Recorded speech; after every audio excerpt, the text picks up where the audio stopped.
Another thing they brought up, transportation is a commodity. I like that. Like, I just, like, that stuck out to me a lot. What are your thoughts, Josh?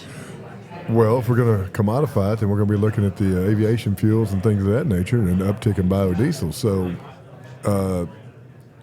if we're going to continue to grow the acres of the crops that we're going to, then we've got to find an outlet. We're going to commodify that in that transportation market, and I think that's going to be very viable going forth for ag. I mean, it has to be. Because, let's be honest, we're overproducing, so what are we going to do with the surplus? Something I wanted to say real quick about the farmland, the graph that stuck out to me was the S&P 500 indexes and how they just obliterated the scalar performance on farm ground value or return. It was a return, wasn't it? Yes. Yeah, that was one thing that blew. I think the thing for me that kind of stuck out yesterday was just I think it was a chart that they showed the younger generation of people, do not have the interest in the land or owning land or even owning housing.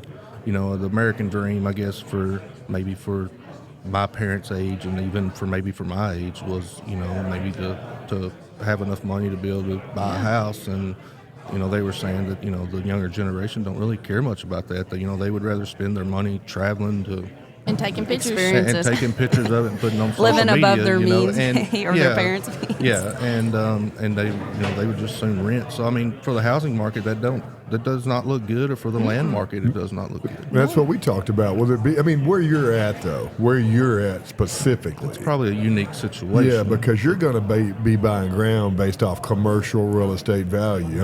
When's the last farm, even up there off Payne Road? that wasn't really sold on farmland value.